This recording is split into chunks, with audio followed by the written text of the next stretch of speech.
Hello friends, welcome to this week's episode of the New Mind Cafe. Here I am joined with my friend Zach. Zach, how are you doing? Hey, doing fine.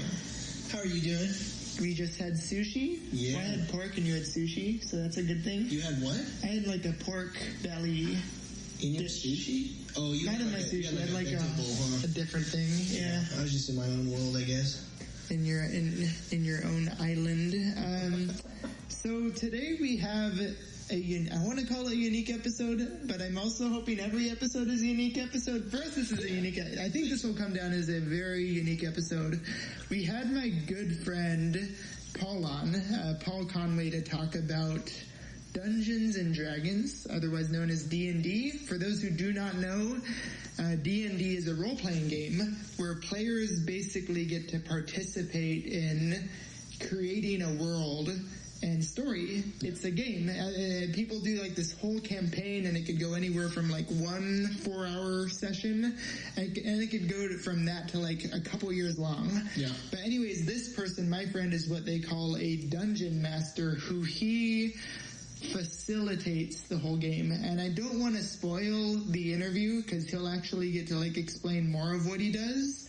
But I am super excited about this because I think this is a fascinating case study of having like a curious and creative lens into an unlikely space that might get often overlooked as just like it's just like a nerdy thing, or like, I saw it in like Stranger Things.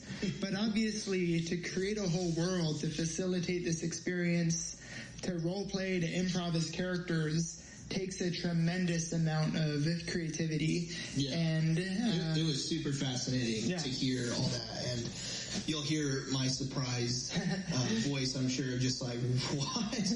Because I didn't have any kind of encounter with D&D before this, and still I'm sure like there's still so much to learn. Yeah. But I think Paul did a great job of explaining and just sharing a little bit what that's like for us to like step into his world.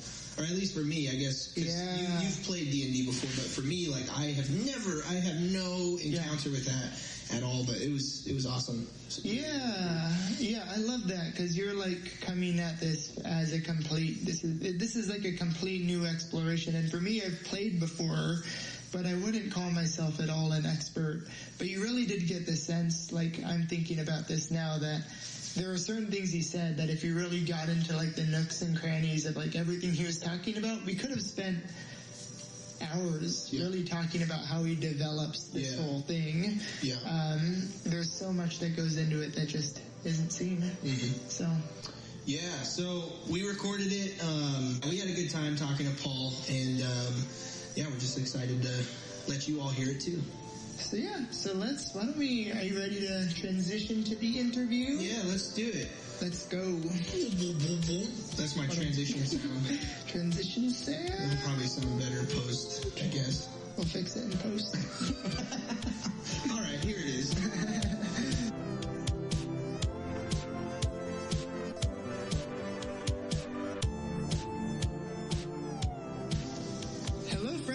So here we are. We're joined by my good friend Paul Conway to talk about Dungeons and Dragons and being a dungeon master.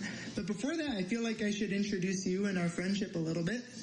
So we met here at Fuller in seminary, and I think we were first in our Old Testament, our freaking brutal Old Testament class together. And at some point we both found out that each other liked Star Wars. I think we first found out that we're both into the show Succession.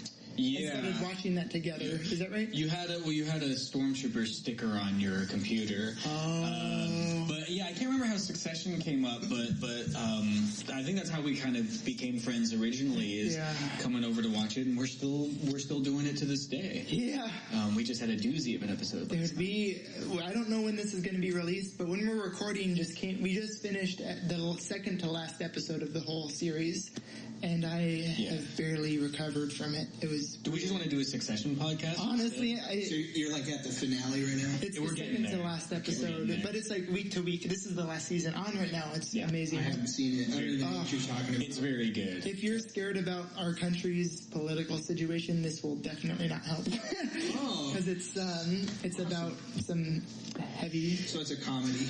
It's another podcast for another day. It's another podcast. Anyways, but we kind of connected over both having like a shared background in student ministry, but also being nerds. Yeah, which they tend to go hand in hand. Sadly, yeah. But so, anyways, that's like kind of our friendship. There's other strands of it too, but like, why don't you tell us about yourself? Who are you, and why are you a dungeon master? What is a dungeon master? Yes, my name is Paul. I am 24 years old. Hi, Paul. Hey guys. Paul. Dungeons and Dragons, being a dungeon master, it tends to find you before you find it. It's often a role that somebody fulfills because nobody else wants to do it. For those of you who've never heard of Dungeons and Dragons before, the Dungeon Master is the person who runs the show. And so the Dungeon Master, or DM, as it is shortened, the DM is the person who's responsible for setting the stage, setting the problem, and pitching it to the players. And the rest of the people playing Dungeons and Dragons are, there's 4 to 6 players, and they're all responsible for one character. And the DM is the person who sets the stage and then reacts to what the players do. So I say you go into a tavern. The players say I go up to the bartender. I then have to be the bartender and know what the bartender would know. And so it's very much a back and forth dialogue between players and DM. But the DM is always the one initiating the world and the stakes. So you're like, because I've played Dungeons and Dragons as a player, not as a DM, you're basically like each character that the players run into, you have to like be those characters. You're like the manifestation. You're like playing every character that's not the players. Yes, if it's like a in a video game, like if you're playing Skyrim, you're the player.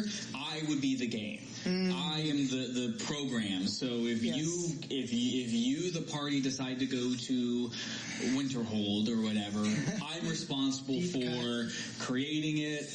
Who's in there? How long does it take to get there? What are the problems that arise? So I'm in storytelling, the players are the characters. I am everything else. That's a great way to explain it. I've never played Dungeons and Dragons. I've never seen it. I have no idea about any of this stuff. Well, that's a really good way of putting it. So it's like you're like the video game. You're going to be the one creating scenarios. You're also the computer programmer, essentially behind the game, the storyteller. Yeah. Well, I figured actually maybe this is a better way to explain it as well. Maybe to the audience who's never. I'm sure most people have heard of Dungeons and Dragons as an intellectual property, but I think a lot of people don't know how the game works. Right. And so I did not tell you guys I was doing this, but I have for each of you guys. Oh my gosh!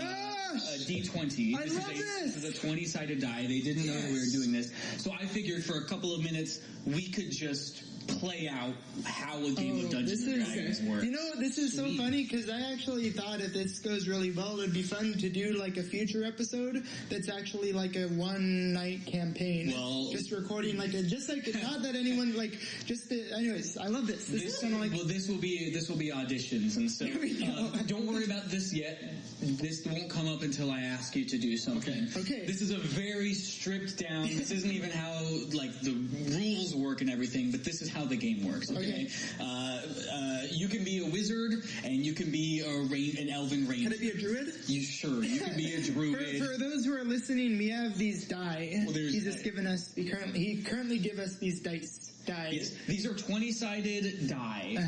Dice. A D20 is they're called. Okay. There's different dice that you can use with different sides. There's a D12, a D4. Most people who use the squared, that's a 6-sided die. And those all come up for different reasons, but this is the main one. Okay. And as we go throughout the game, I'll kind of explain what goes on. So, you're a druid. You can. Do you want to be? What do you want to be? You could be a.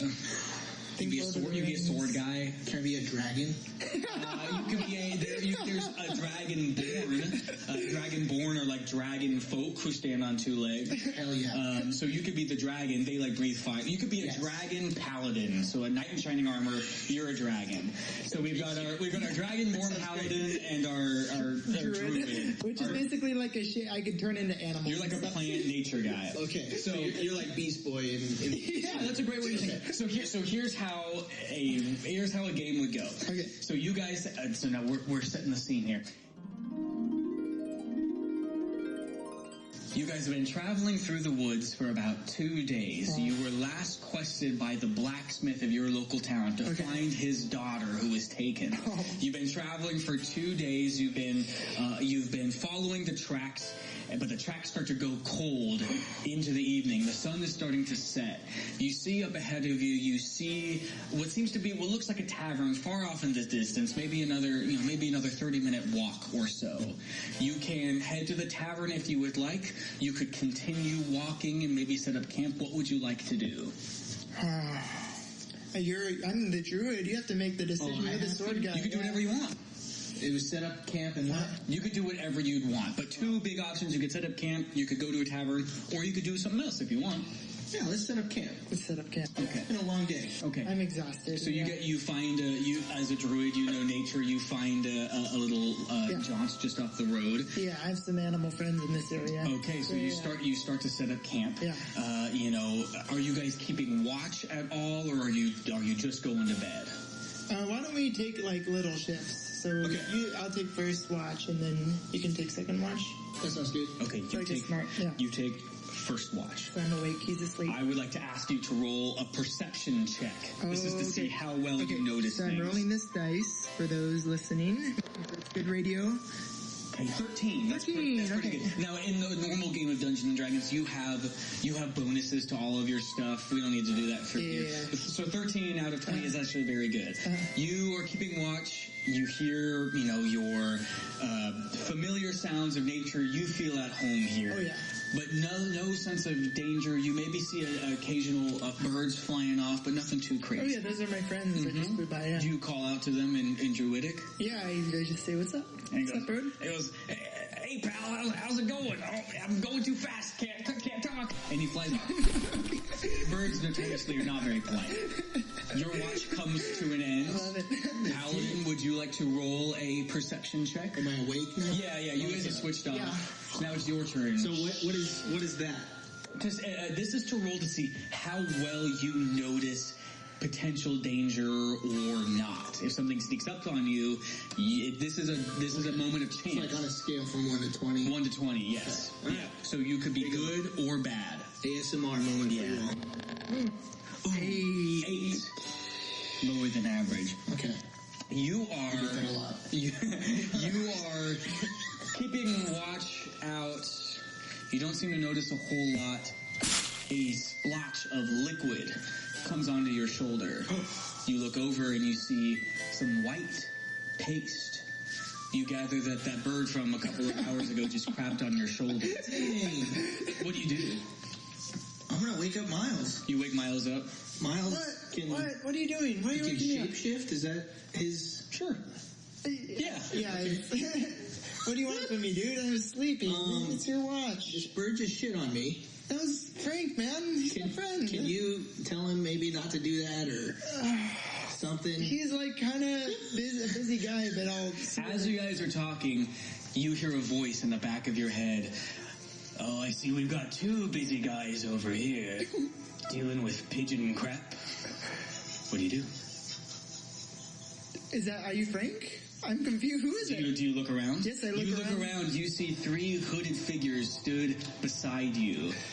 One with a scimitar raised. You can't tell who they are, but they look dangerous. What do you do? I ask, what do you want from us?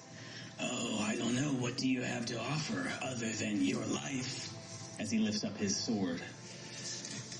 Could I try do a charisma check and see if I can talk out of this? What do you say to persuade him? Oh, well... Do I have a sword? You do have a sword. I think we should try to... You guys can't have this conversation. You can't talk unless you want to. Okay, so long story short, but A few days ago, my daughter died.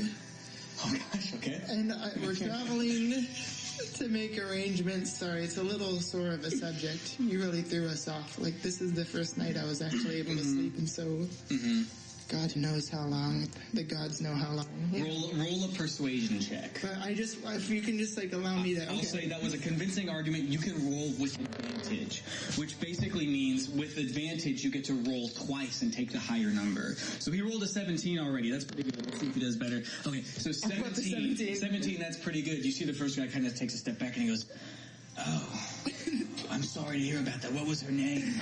Lisa. Lisa. It would have been a shame. And the person to his right says, "It would have been a shame we could have added her to the collection." That was not in character. And you look and see that the figure on the left has just a collection of like children's toys and dolls. You start to put together that maybe these guys are the reason that the blacksmith's daughter had been taken all along. What do you guys do in this moment of realization? They seem to be taken aback. There might be some. There's 3 of them. Yeah. Oh. Okay. Yeah. I think I would go. So I have a sword. Yeah. You can breathe fire too once. Oh, yeah. That's a dragonborn feature. Okay. Any people who are fans of 5e? I think I would breathe fire on one of them. Probably the guy with the bag. And as a threat to like tell the others, to get the others to like bring us back to their Okay, so now this is what I'm gonna do. So I attacked. So you breathe your fire, and it's like an area of effect. So I'm gonna roll a dexterity saving throw. This is to see how well they do. Okay, I'll roll for all 3 of the guys actually, because you're gonna get them all, and that's okay. First guy does well. You're still gonna hurt all of them. Second guy 17. Okay. I wanted to kill at least one of them. And a natural 2. You breathe fire. The guy with the guy on the left manages to duck out of the way. Still got some flames on his shoulder. This guy in the middle manages to duck down. You catch his hair on fire. You see as the hood goes back, he is this large, imposing Goliath. And you just Goliaths don't have hair for any nerds watching. Don't crazy. This one has hair. This one has hair. The guy on the right is incinerated, yelling and screaming, "Help me! Help me! Help me!" Stumbles into a bush. Druid, what do you do? I try to grab him by the balls. Which one? The big Goliath. The one in the middle. Okay, make an attack roll. I'm gonna try. 10. Okay, this guy does not have a good armor class though. He's big, so he's not quick. His friend just got caught on fire. You grab him by the balls. He's gonna try and swing at you. And he misses. You manage to just duck. You got him by the groin. What are you guys doing next? Well, I'm gonna squeeze and pull. Oh my goodness! Make another attack roll. This is gonna hurt him. No. You managed to rip his cloth off, so he is now exposed. But he's fine now. He's free. Gotta go for the kill. What's our paladin doing? Gotta go for them. Okay, I'm gonna hold one with my sword, like to the neck. Okay. Like hostage. Okay, so you managed to get him. This guy, the guy in the middle of the leader, he's real ticked that you messed with his manhood, and he's ticked that his friend is now incinerated. His other friend, he starts to swing at you. He goes, "Why I gotta?" And he hits you. Oh, the sword digs right into your shoulder. It does, however, manage to just nick the neck of the person as well, killing his own friend. So he has his sword wedged in your shoulder. He's just killed his second friend out of anger. What are you doing, Drew? I would feel bad for him. I'm gonna try to squeeze and pull harder. On his, you're going for another. Yeah. Okay. Well, I just want to really get it. Oh, okay. I don't know why Myles has this obsession with grabbing a guy's. Okay. You grab him so hard, he grovels on the ground, knees on the ground. "Please stop grabbing my balls. I'll do whatever, please. We were just told to get the girls, I swear." And from there, we can put a pause on our story. What happens next to the druid and paladin, we don't know. Find out next. That that is what a potential game of Dungeons and Dragons would look like. Dude, you got me so invested, like, very quick. I went from, I have no idea what the hell this is, to, I thought this was mine. No, it's not. I'm sorry. These usually, and then, like, sharing them with us. Yeah. So, like, it made me think of, like, improv. And, like, just getting, okay, like, this is the scene, here we go, just jump right into it. And I love how you were like, no, you don't even, like, you guys can't even talk. Yeah. Just, what are you going to do? Go. There's no time to discuss this. So, like, it was very much like an improv thing. That's really cool. There's a big overlap of improv comics and Dungeons and Dragons. It's just like you said, it's a lot of thinking on the fly and telling. The biggest thing about Dungeons and Dragons is it's a storytelling mechanism. So that's really the bulk of it. Now, there are rules and numbers that you crunch sometimes, but at the end of the day, it's collaborative storytelling, and that's what we do. Like for this scenario, because you have a session, that's what it's called, right? A session, yeah. When you sit down and play for one night. And that'll last, like, in my experience, has been like 3 to 4 hours. It's pretty, like, lengthy. Yeah. How much of that do you, like, with this, how much of that did you have planned out? Like, are all the beats, is the whole story mapped out ahead of time? And how much of, like, I'm curious about the whole thing. How much is, like, mapped out of, like, these interactions, and how much of it is you thinking on the fly and going, like, oh, this would be fun, this would be a great twist if this was, like, related to the story? That's a great question. Full transparency. I fully expected you guys to go into the tavern. So everything from there, I was like, well, I have to figure this out. But that's exactly it. That's exactly why I love it. And that's exactly why preparation is good.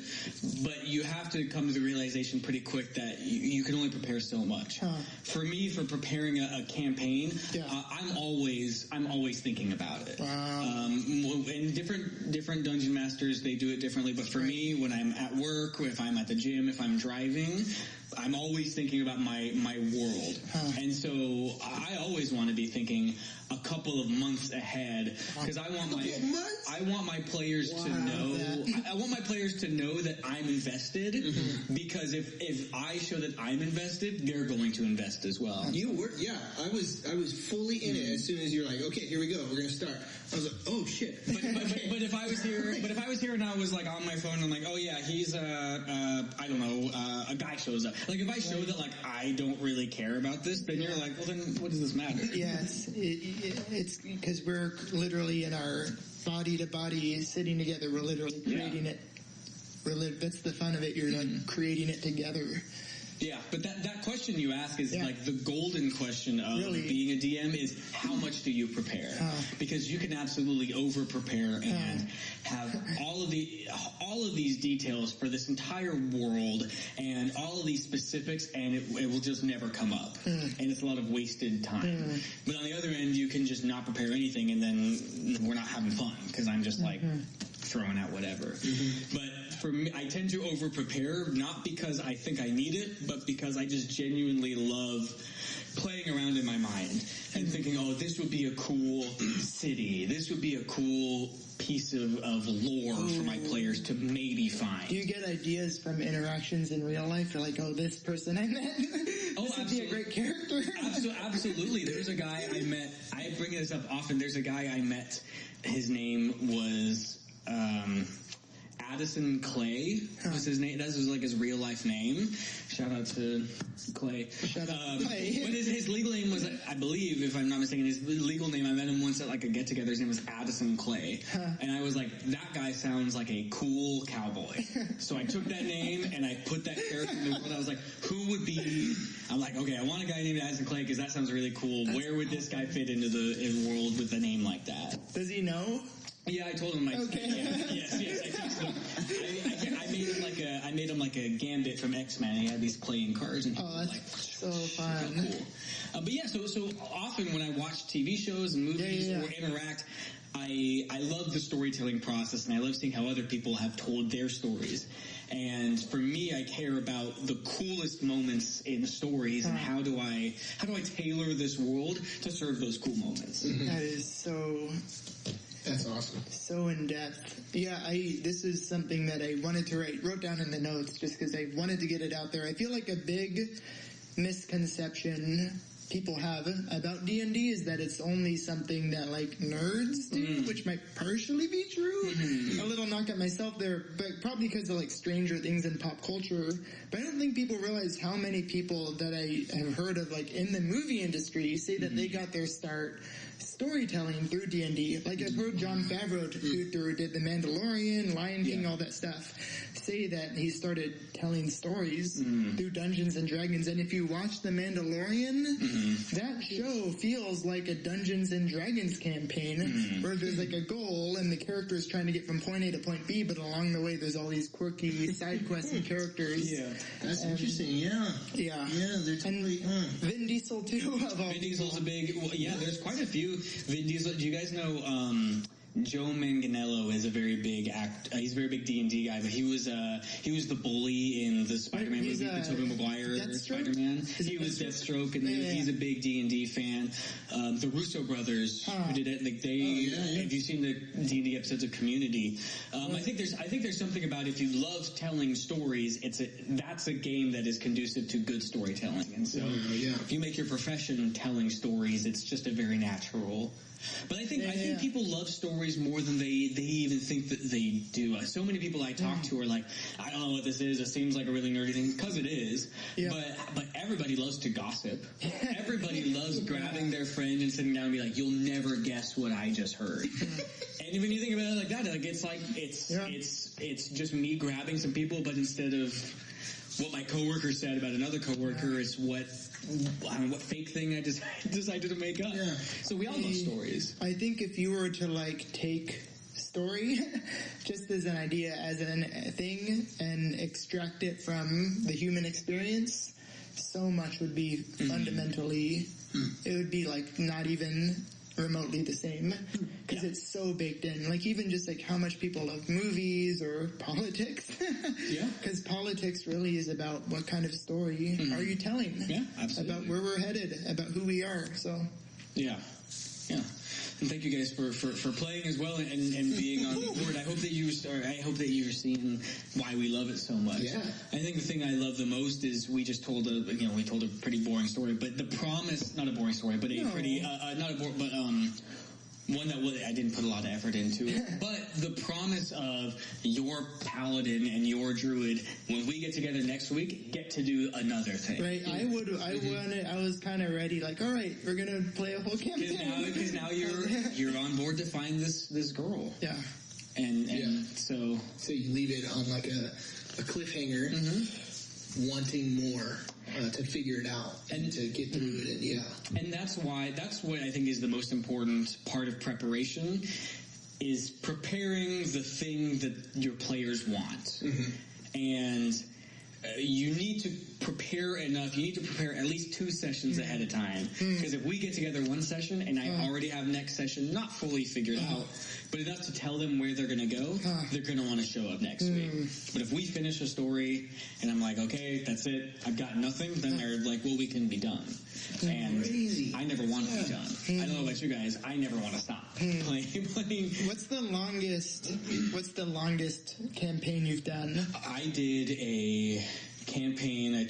Our players went from 1st level to 13th level. 20 is the highest as you can go. My gosh. And we played for about 2 years, pretty consistently. Wow.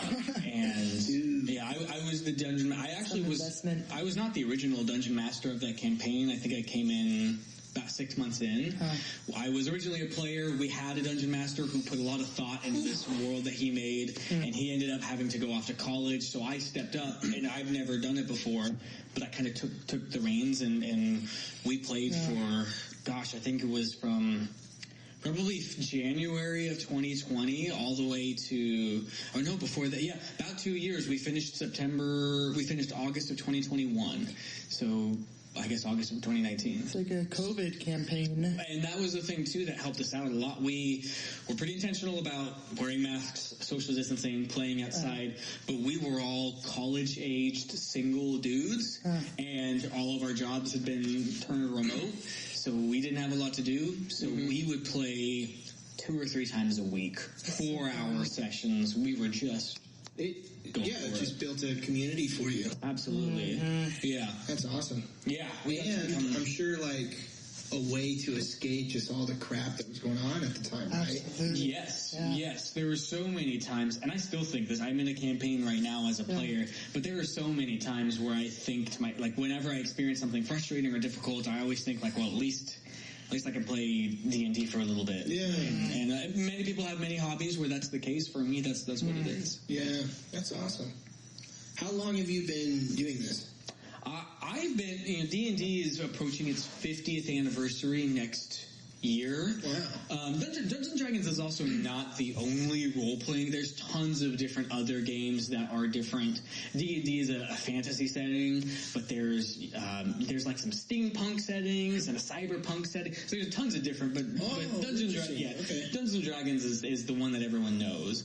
And that's been around for almost 50 years. I've only been playing D&D for about 2019, for about 4 years.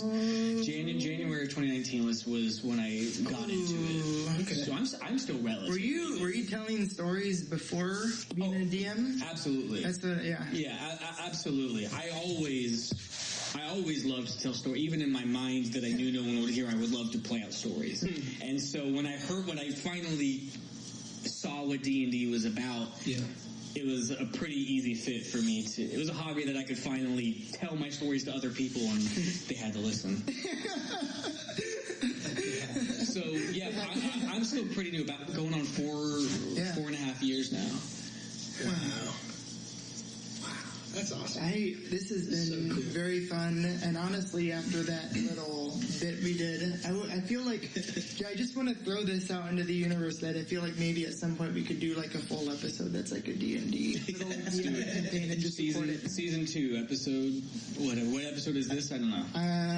TB determined. Season 2, if you want to see it, make it happen. I feel like it'll be fun. But, okay, go ahead. Walk me through the process. Is there so my dad is into comic books. My whole life he's been bringing me into comic book stores. And I've seen tables with a bunch of stuff on, it looks like a whole scene is being built. Is that D&D or is that something totally different? It very well could be. Yeah. You don't need physical things. Okay. There are times when you're in a big battle and you need to know, because of the way the rules work, in a real D&D setting, you would be having to do some numbers to see how well your sword hits and everything. So you can, it's called theater of the mind. You can play fully without any physical sets. So you can play anywhere, anytime, like what we just did. So sitting around at an airport, you could just let's just kind of get into this. A couple of my friends did that. We went to Disneyland a little bit ago, and we came up with a D&D campaign in the lines at Disneyland because we needed something to do. So cool. So you can't. I prefer to have physical things for the fighting of it, but so you have figures or just walk me through what does that look like? The bulk of the game was done exactly like how we do it. And then you get to what's called combat, which is when there's fighting, and that's where the map comes out and the rules come out.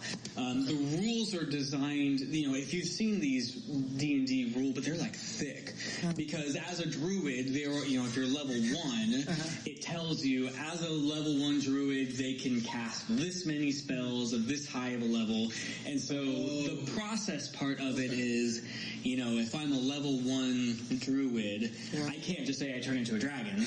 There are rules to the reality. And so that's where the process and the numbers come in, is if I've made my character and he's a bard and he's really good at talking and he's really eloquent, I can make my charisma stat really high. There's multiple stats. And so I can make my charisma stat really high. I can use the rules to facilitate, ultimately, my character being a really charismatic person. And so when I roll that 20-sided die, and it's for a charisma-based check, I get to add 11, which is, so I can get a 30 on my persuasion. So you're probably you don't have that dexterity or whatever. Exactly. That bard may not be the strongest or the most, may not be the most dexterous. They can talk himself out of any. Absolutely. Like Jack Sparrow is one. He's max charisma. He's got solid dexterity, but he's not very strong. Yeah. He gets drunk pretty quick. Does that mean like Skyrim and those games are like inspired by D&D and trying to like create that in like a video game? I think it's just general game design. Is to have rule. I guess it's just stories in general. Nobody wants to watch a story where their character is infinitely powerful. Right. You want to have rules built in to enjoy the story. And so I think game design, I don't know if D&D definitely didn't start it, but game design in general is to ultimately facilitate the verisimilitude of your story. Because when my character eventually does hit the dragon with the sword, it's earned. That victory is earned. Yeah. It's like a game. It's like a game. It's not like a game. It is a game. It is a game, yeah.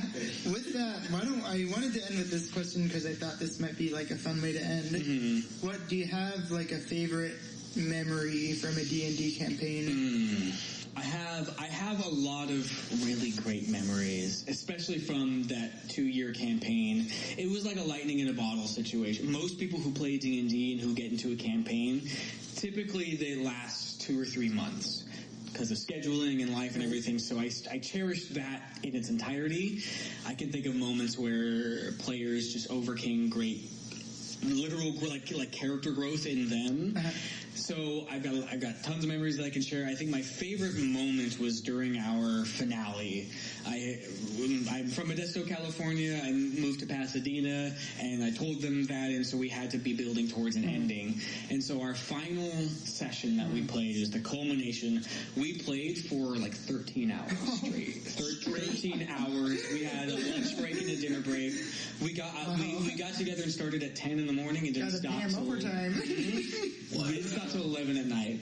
And there was a moment in that final session where we had all been playing for a while.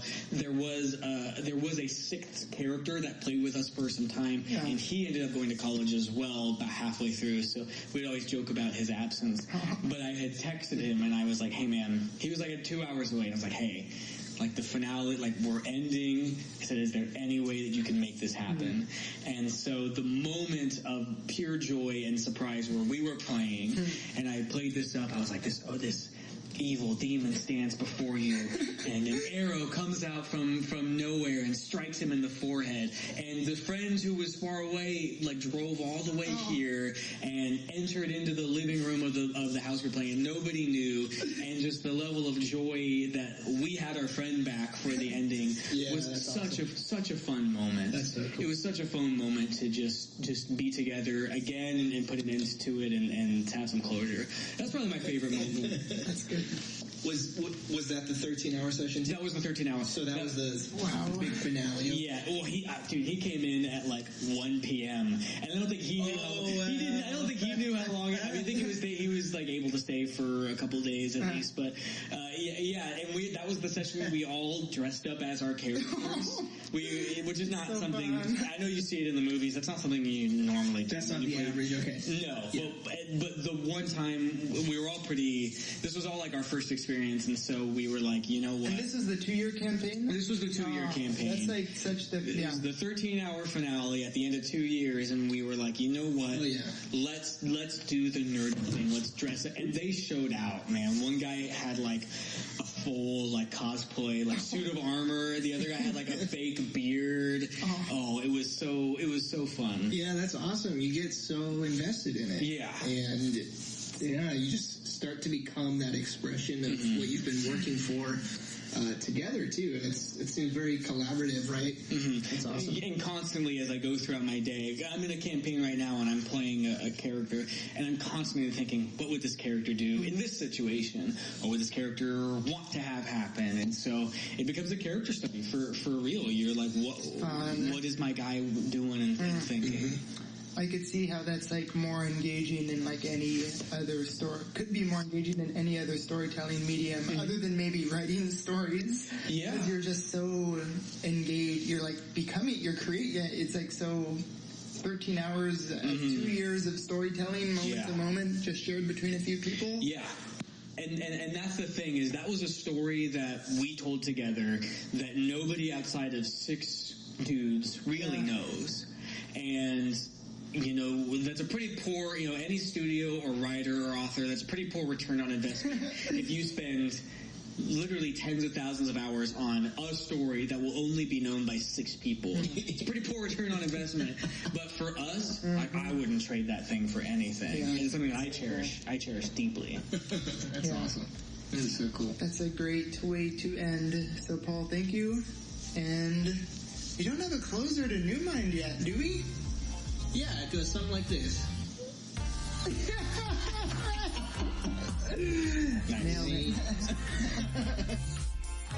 Thank you all so much for listening to this New Mind Cafe podcast.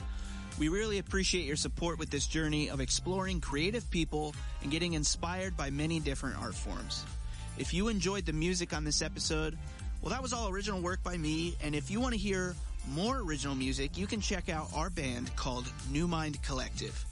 When I'm not working on music or podcast episodes, I'm working on the other component of my small business, which is roasting coffee.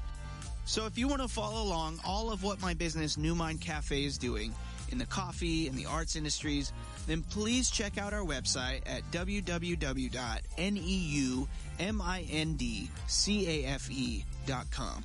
On there you'll find upcoming events, gigs, podcast episodes, music, products, and all the links to the social media and platforms to stream music.